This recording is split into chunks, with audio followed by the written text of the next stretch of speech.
안녕하십니까. 행복한 안식일입니다. 방송을 통하여 예배 함께 하신 여러분 모두를 예수님의 이름으로 환영합니다. 지난 한 주간도 건강하고 평안하셨습니까? 하나님께서 태초에 약속하신 특별한 안식의 축복이 오늘 방송에 함께 하신 여러분 모두에게 충만히 임하시기를 간절히 바랍니다. 오늘은 어제 저녁에 이어서 빌립보서 2장 그리고 또 잠언 4장을 본문으로 그리스도 예수의 마음 두 번째 시간을 갖도록 하겠습니다. 먼저 잠언 4장의 말씀을 읽겠습니다.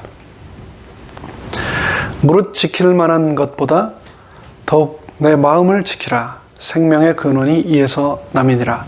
괴유를 내 입에서 버리며 사국을 내 입술에서 멀리하라. 내 눈은 바로 보며 내 눈꺼풀은 내 앞을 곧게 살펴 내 발에 행할 첩경을 평탄케 하며 내 모든 길을 든든히 하라. 우편으로나 좌편으로나 치우치지 말고 내 발을 악에서 떠나게 하라. 어제 저녁에도 말씀드렸지만 우리가 세상을 살아가면서 지켜야 할 것들이 참 많습니다. 건강도 지켜야 되고요. 재산도 지켜야 되고 무엇보다도 우리의 자존심, 인품, 그리고 살아가면서 교양, 약속 같은 것 우리가 꼭 지켜야 합니다. 근데 그 중에서도 가장 소중히 지켜야 할 것은 마음이라고 성경이 말씀하고 있습니다. 잠언 4장 23절에서 모든 지킬 만한 것 중에 더욱 너의 마음을 지켜라. 왜냐하면 마음에서 생명의 근원이 나기 때문이다 라고 말씀을 했습니다. 건강은 열심히 등산을 하고 운동을 하고 균형진 식단을 통해서 지킬 수 있지만 마음은 어떻게 해야 지킬 수 있을까요? 마음이라는 것은 보이지도 않고 어디에 있는지도 모르는데 어떻게 그 마음을 지킨다는 말입니까? 잠언 기자는 그 마음을 가장 소중하게 여기며 삶의 최우선 과제로 삼으며 지켜나가야 한다라고 말하면서 마음에서, 왜냐하면 마음에서 생명이 시작되기 때문이다 라고 말하고 있습니다. 성경에 보면 잠언뿐 아니라 총 1059구절에나 걸쳐서 이 성경은 마음에 관하여 말하고 있습니다. 근데 마음에 관한 말씀들 중 요한 1서는 특별히 미워하는 마음만으로도 살인을 하는 것이다 라고 말씀하였는데요. 그 형제를 미워하는 자마다 살인을 하는 자니 살인하는 자마다 영생이 그 속에 거하지 아니하는 것을 너희가 아는 바라 라고 하였습니다. 십계명에서도 또 탐내는 마음만으로도 십계명을 범하는 것이라고 열째 계명에서는 말하고 계십니다. 내 이웃의 집을 탐내지 말라. 내 이웃의 아내나 그의 남종이나 그의 여종이나 그의 소나 그의 낙이나 무릇 내 이웃의 소유를 탐내지 말라. 남의 집에 놀러가서 이렇게 우리가 눈으로 그냥 보다 보면 좋은 게 있으면 부러울 수 있는 것 아닙니까? 그런데 심지어 예수님께서는 그렇게 부러워하는 마음, 소유를 탐내는 마음, 심지어 예수님께서는 이성을 보고 우리가 갖게 되는 마음, 즉 그 감정만으로도 우리가 이미 죄를 지었다 라고 말씀을 하고 계신 겁니다. 마태복음 5장에서는 다음과 같이 말씀하셨죠.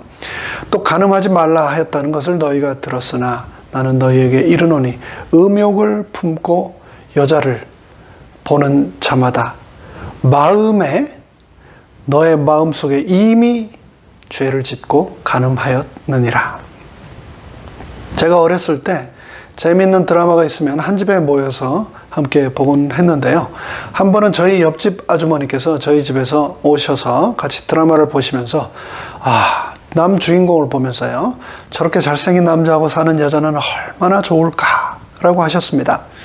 제 생각에는 옆집 아저씨도 굉장히 아주 잘생긴 그런 분이셨는데요. 그리 나쁘지 않으셨는데 이 아주머니께서는 드라마 속에 나오는 주인공 남자 배우를 보면서 저런 남편이랑 한번 살아보면 소원이 없겠다라고 하는 말을 불쑥 하신 겁니다.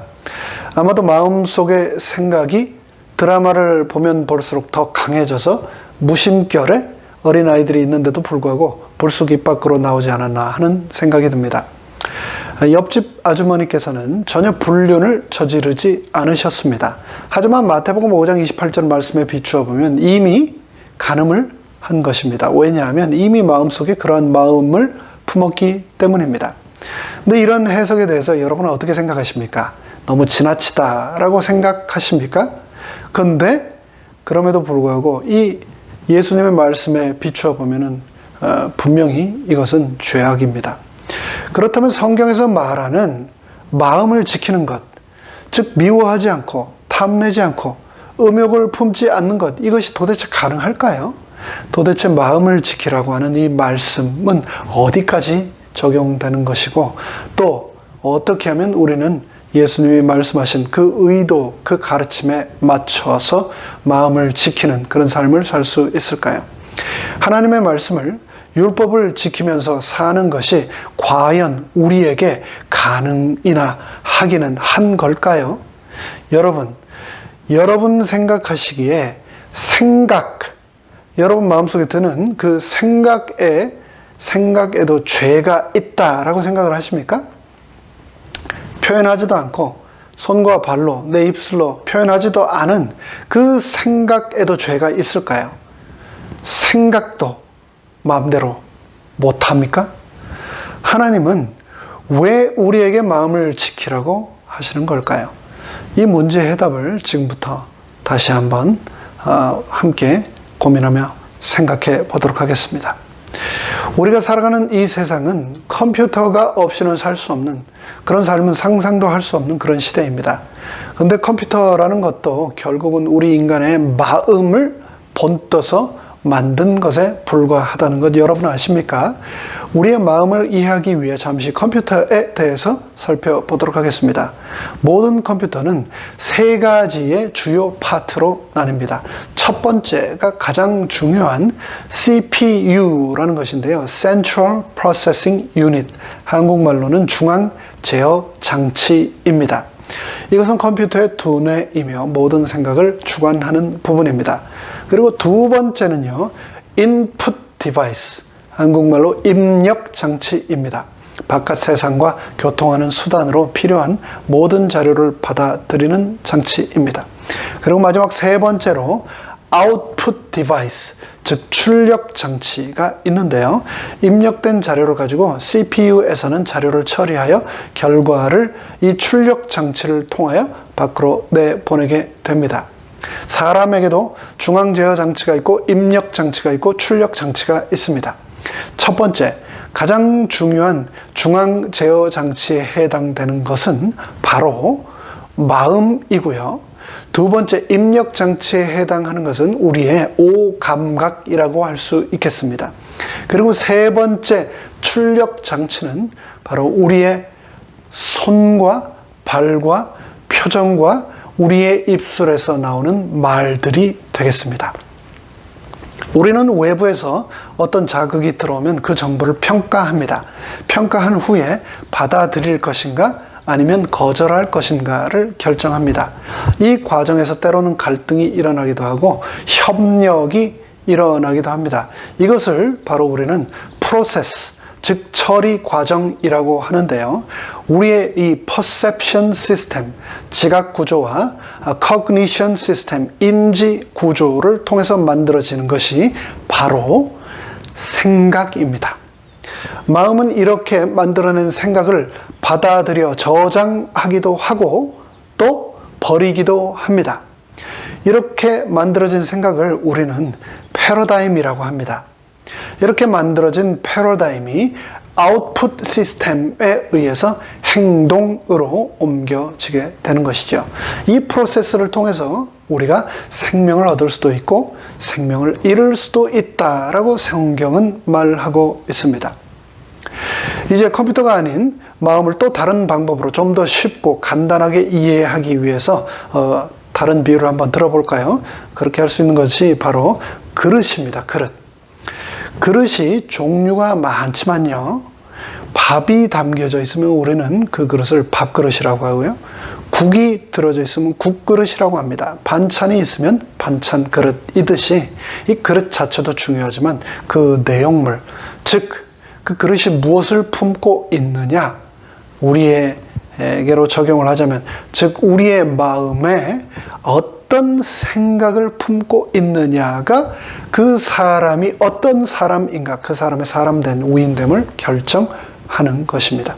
그래서 우리의 마음을 그릇에 우리는 또 비유할 수 있습니다.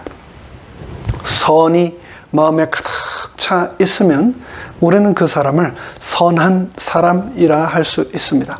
반대로 악이 마음에 가득 차 있으면 그 사람은 저절로 악한 사람이 됩니다. 그 내용물에 의해서 나의 아이덴티티가 결정되기 때문입니다. 마음이 퍼셉션 시스템과 커그니션 시스템을 프로세스에서 만들어낸 프로덕트, 산물이 바로 패러다임이라고 했습니다. 그런데 이런 것들을 가능하도록 허락하는 것을 우리는 생각을 품는다라고 합니다. 마음속에 선한 것들을 쌓아 놓으면 언젠가 선한 것들이 나오고, 마음속에 악한 것들을 쌓아 놓으면 악한 것들이 언젠가는 나오게 되어 있습니다. 표정과 말과 우리의 행동으로 언젠가는 나오게 되어 있습니다. 오감각기관을 통해 마음속으로 인풋된 것들이 처리 과정을 거쳐서 언젠가는 아웃풋 되게 되어 있습니다. 마음에 가득한 생각을 입으로 표현하는 것을 우리는 말한다라고 합니다. 그 말을 통해서 우리가 그 사람 마음속에는 들어가지는 못하지만, 마음속에 무엇이 들어있는지는 모르지만, 그 사람이 하는 말을 통해서 우리는 그 사람이 선한 사람인지 악한 사람인지 어렵지 않게 알 수 있습니다. 왜냐하면 선한 사람은 선한 말을 할 것이고 악한 사람은 악한 말을 할 것이기 때문입니다. 선하든 악하든 마음속에 축적된 것은 언젠가 나오게 되어 있습니다. 반복되어 쌓였던 것들이 무심결에 나오는데 사실 결코 이것은 무심결이 아닙니다. 쌓이고 쌓이고 쌓여서 마음에 차고 흘러 넘쳐서 나오는 것이기 때문입니다. 근데 이 과정을 계속 반복하면 생각하지 않고 우리는 행동할 수 있게 됩니다. 처음에 출퇴근하던 그 낯선 길이 하루 이틀, 한 달, 두 달, 1년, 2년 그리고 긴 세월 반복되다 보면은 우리는 그 출퇴근길을 생각하지 않고 운전하게 됩니다.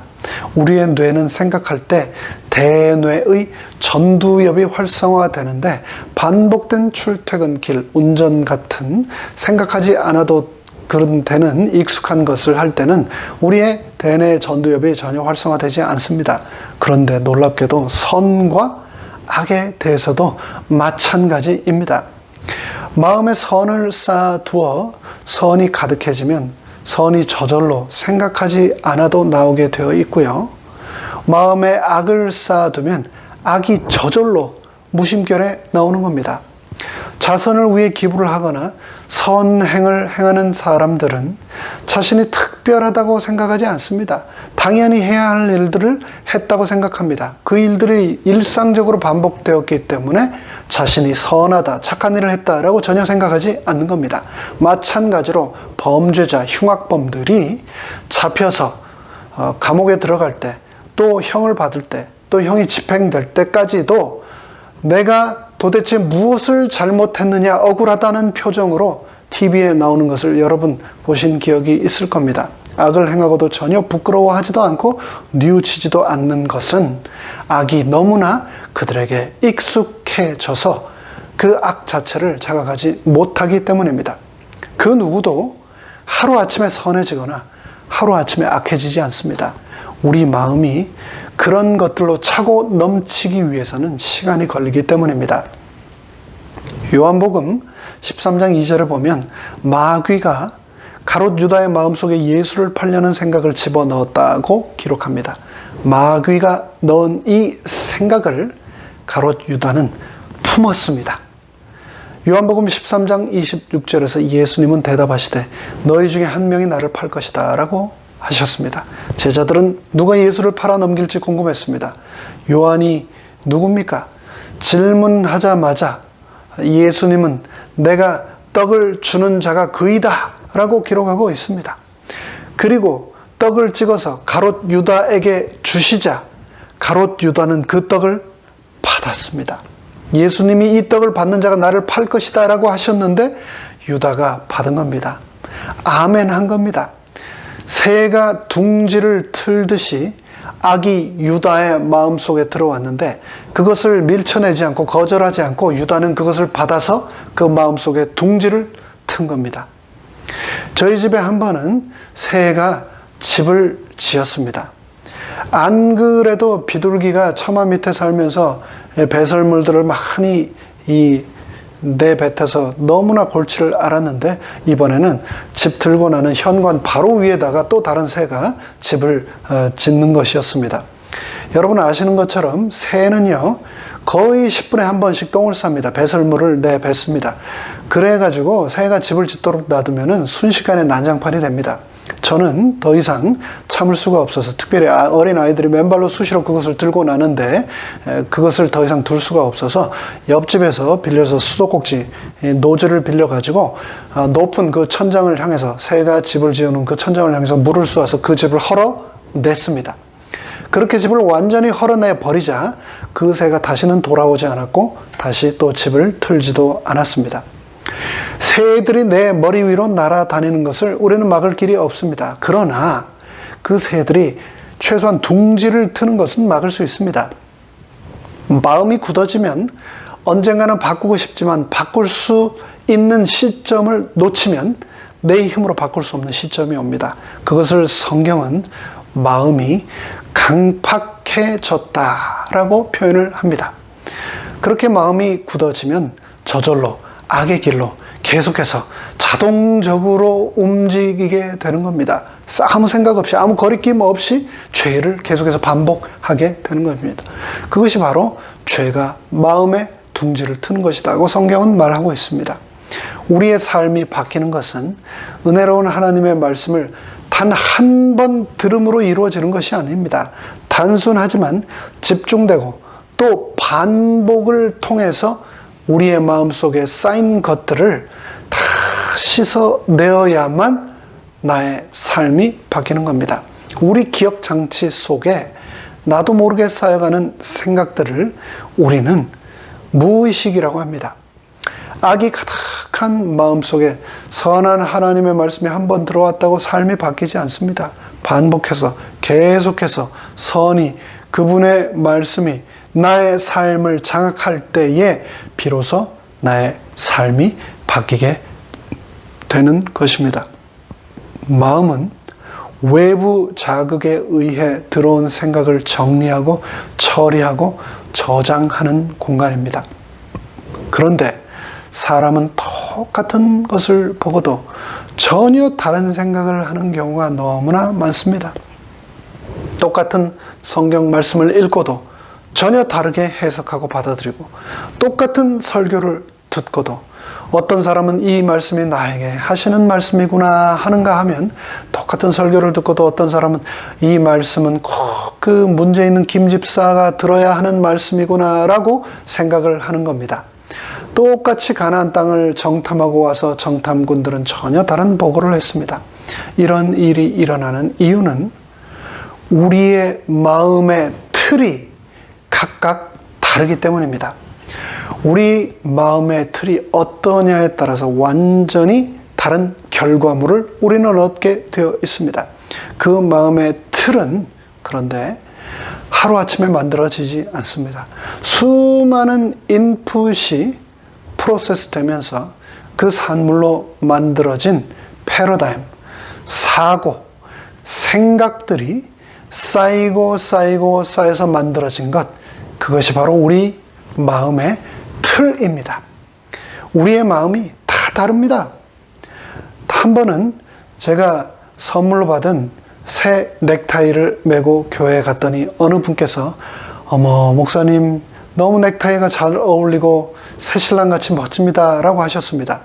단순한 그 상황을 칭찬으로 받아들이는 사람도 있지만 그런 똑같은 상황을 어떤 사람은 그럼 내가 그동안 매왔던 넥타이들은 그렇게 형편없었나 보지? 라고 속으로 부정적으로 생각하는 사람도 분명히 있다는 겁니다.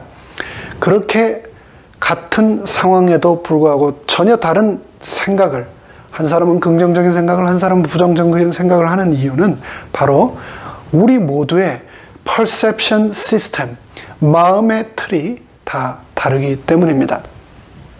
잠언 기자는 본문에서 마음과 생명을 아주 긴밀하게 연관지어 설명하고 있습니다. 생명은 종교의 본질입니다. 생명이 없으면 참 종교가 아닙니다. 생명이 없으면 거짓 종교이고 생명이 있어야만 참 종교입니다. 기독교는 생명의 종교입니다. 그런데 23절에서는 그 생명을 얻으려면 마음을 지켜야 한다고 말하고 있습니다. 그렇다면 여러분, 생명이란 무엇이라고 여러분은 생각하십니까? 생명이라는 것은 우리 눈으로 볼 수 있습니까? 아니면 볼 수 없습니까? 새로운 단어를 배울 때 우리는 비슷한 말과 반대말을 항상 같이 공부합니다. 시노님, 안토님을 항상 같이 공부하죠. 왜냐하면 이러한 방식이 개념을 정립하는 데 굉장히 큰 도움을 주기 때문입니다.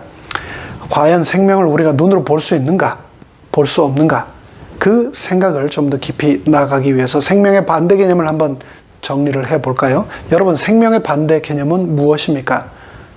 죽음 아닙니까?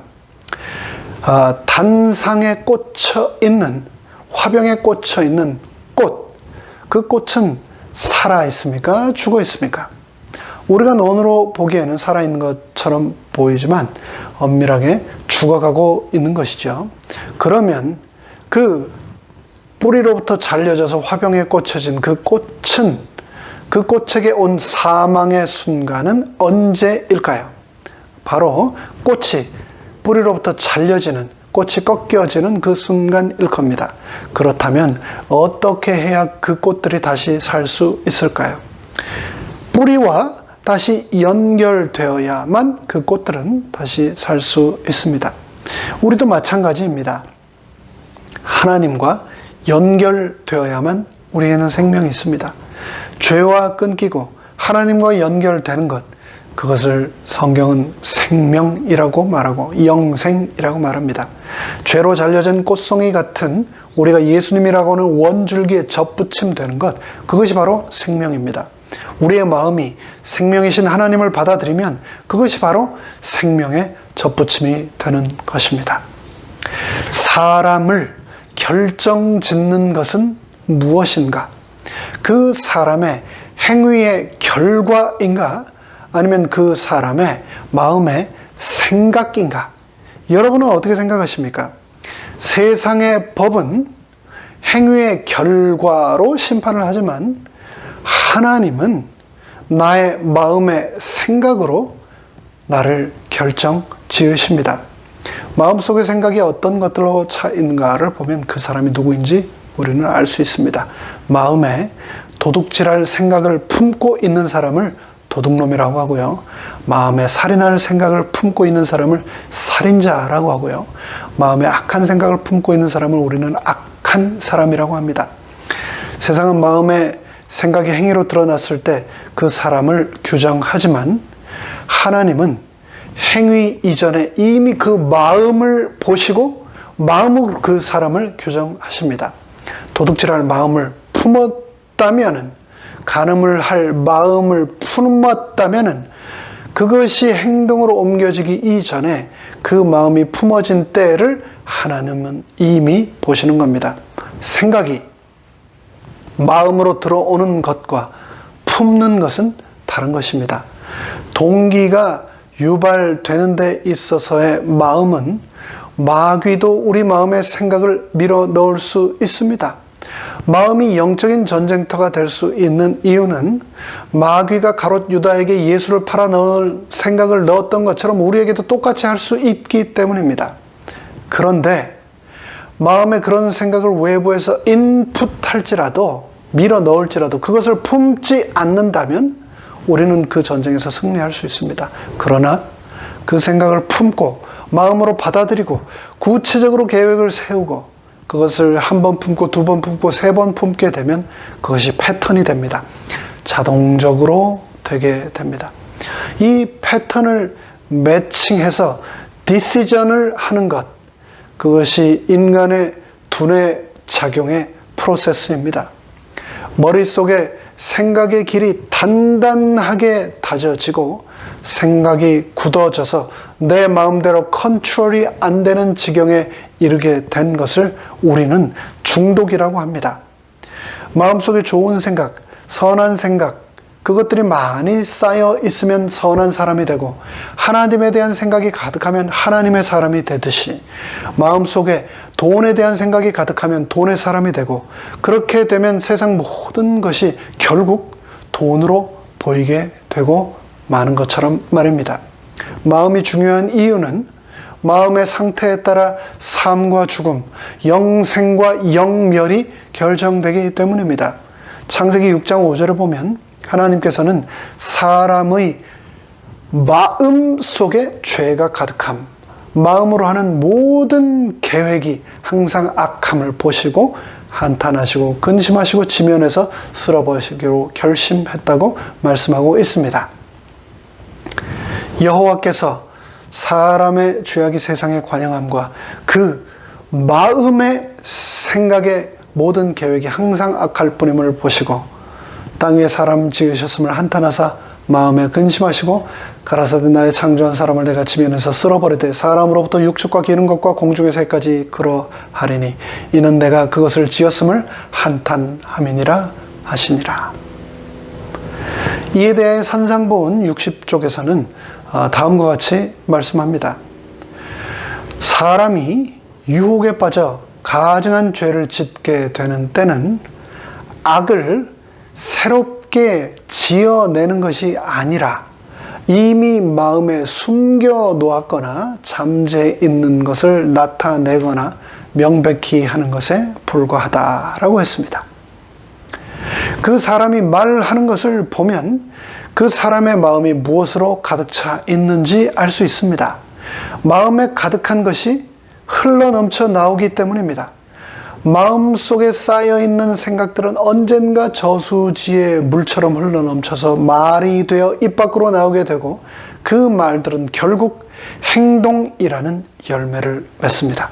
그 행동들이 누적되어 습관이 되고 그렇게 형성된 습관은 우리의 품성을 형성하고 우리의 품성은 결국 우리의 운명을 결정짓기 때문입니다.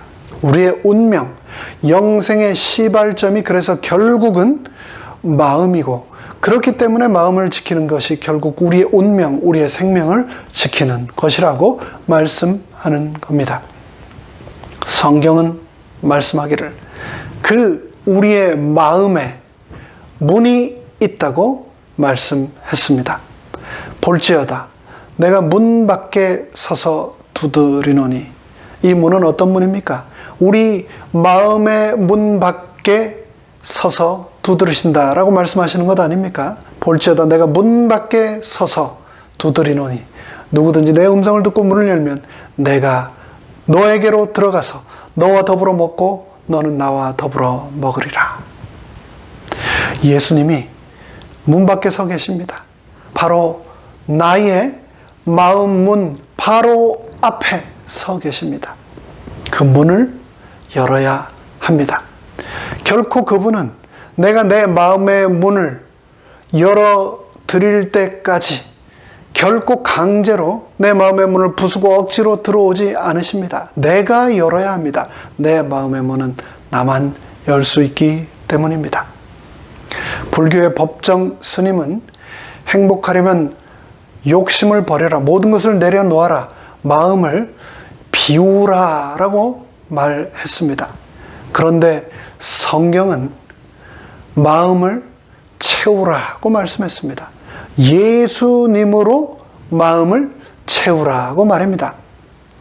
빈 병에 아무 기구 없이 공기를 뺀다는 것은 굉장히 어렵습니다. 혹 공기를 뺀다 할지라도 잘못하면 압력 때문에 그 빈 병은 깨지기가 쉽습니다. 그런데 그 병에 물을 담으면, 물을 채우면 공기가 저절로 나갑니다.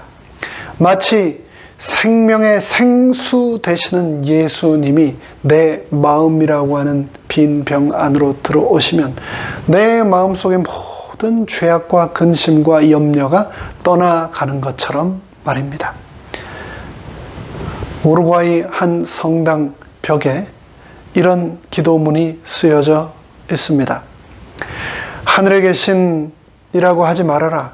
세상 일에만 빠져 있으면서. 우리라고 하지 말아라. 너 혼자만 생각하며 살아가면서.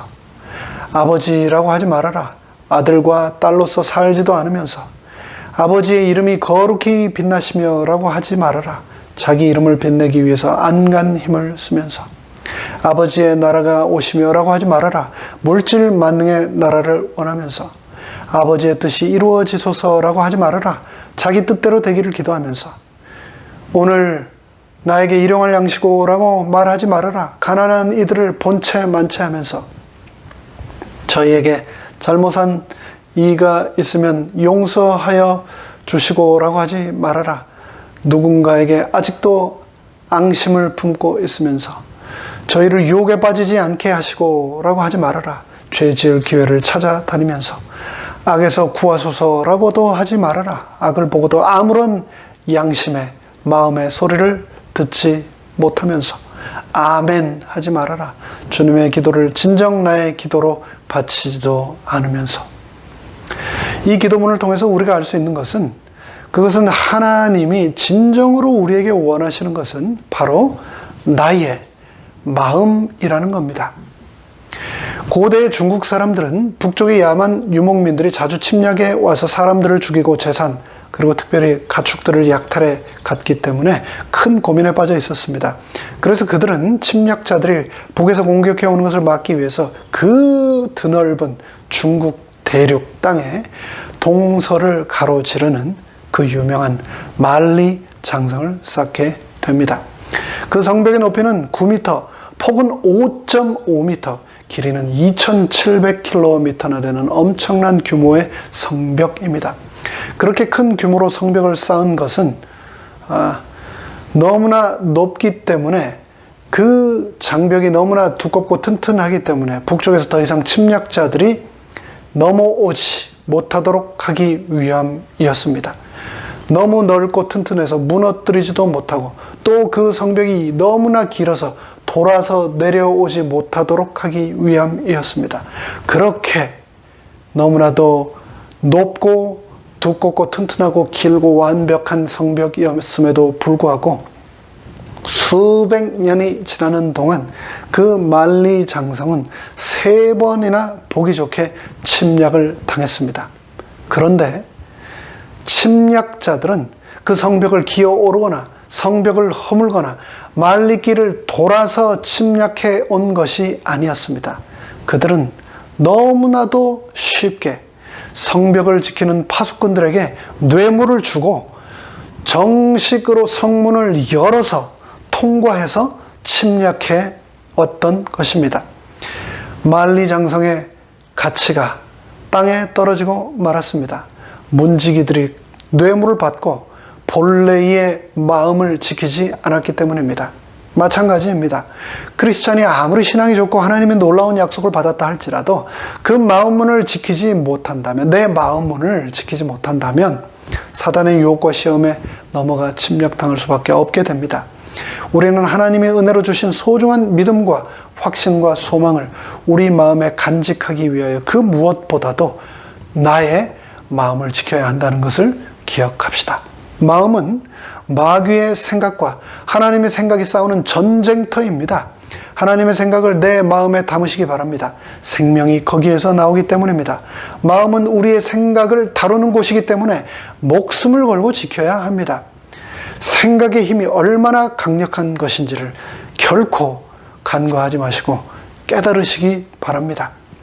노하기를 더디하는 자는 용사보다 낫고 자기의 마음을 지키는 자는 만리장성을 빼앗는 자보다 나으니라. 데카르트는 말했습니다. 나는 생각한다. 고로 존재한다.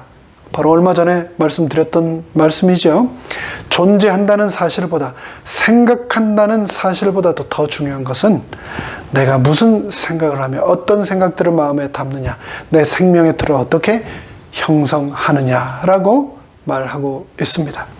부조화선지자 460종은 또 다음과 같이 말합니다. 사람의 마음은 하나님의 은혜로 새로워져야 한다. 그렇지 않으면 생애의 순결을 찾으려는 노력이 헛될 것이다 라고 했습니다. 마음으로 예수 그리스도의 부활을 믿으면 그 구원이 우리 삶 가운데 영생으로 임한다라고 말씀하고 있습니다.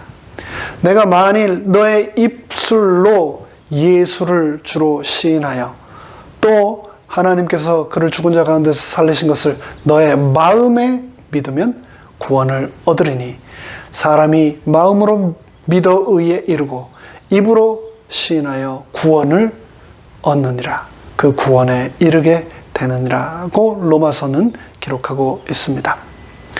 그리스도인이라고 하면서 조석 예배도 없이 삶 속에 기도도 없으면서 예수님을 지킬 수 없는 너무나 어려운 계명을 주셨다고 예수님께 원망하지 마시기 바랍니다. 마음을, 생각을 무슨 수로 지킵니까? 생각도 내 마음대로 못합니까? 라고 불평하지 마시기 바랍니다. 생명의 근원된 우리의 마음은 예수님이 그러신 것처럼 우리가 목숨을 걸고 지켜야 될 가장 중요한 것이라는 것을 우리는 잊지 말아야 되겠습니다. 시편 기자는 범죄하지 않기 위하여 주의 말씀을 그 어디도 아닌 바로 자신의 마음에 두었다고 기록했습니다. 내가 주께 범죄치 아니하리 하여 주의 말씀을 내 마음에 두었나이다. 하나님께서 내 마음을 지켜주시기를 간절히 바랍니다. 아무것도 염려하지 말고 오직 모든 일에 기도와 간구로 너희 구할 것을 감사함으로 하나님께 아뢰라. 그리하면 모든 지각에 뛰어난 하나님의 평강이 그리스도 예수 안에서 너희의 마음과 너희의 생각을 지키시리라. 우리가 품어야 할 마음에 관하여 사도 바울은 빌립보서에서 다음과 같이 말씀했습니다. 너희 안에 이 마음을 품으라. 그것은 바로 그리스도 예수의 마음이니 그는 근본 하나님의 본체이시나 하나님과 동등된 것을 취할 것으로 여기지 아니하시고 오히려 자기를 비워 종의 형체를 가져 사람들과 같이 되었고 사람의 모양으로 나타나셨음에 자기를 낮추시고 죽기까지 복종하셨으니 곧 십자가에 죽으심이라. 마음에서 무슨 생각을 만들어내고 무슨 생각을 담고 저장하고 있느냐가 나의 아이덴티티가 됩니다. 내가 입으로만 남은 자손, 세 천사의 기별을 가진 재림 신자라고 말한다고 그렇게 되는 것이 아닙니다. 그것을 내 마음에 담고 저장하여야만 그 남은 자손의 주인 되시는 예수 그리스도가 내 마음속에 임하셔야만, 동행하셔야만 나의 아이덴티티가 온전히 완성되는 것입니다. 이 말씀은 예수 그리스도가 너의 아이덴티티가 되게 하라는 말씀입니다. 그리스도를 내가 품을 때에만 비로 나는 진정한 하나님의 그분의 아들과 딸 그리스도인이 된다는 말씀입니다. 나는 어떤 사람인가? 내 마음속에는 무엇이 담겨 있는가? 내 마음속에는 어떤 생각들이 저장되어 있는가? 그리스도 예수의 마음이 충만히 우리 마음속에 언제나 임하게 되기를 간절히 바라면서 말씀을 마칩니다. 하늘에 계신 저희들의 아버지 하나님, 우리가 예수 그리스도의 마음을 품고 예수님만 생각하며 살아감으로 이 세상, 이 험난한 마지막 세상을 잘 이겨나가고 곧 오실 예수님을 맞이할 수 있도록 축복하여 주시옵소서. 모든 말씀 예수님의 이름으로 간절히 축원하옵나이다. 아멘.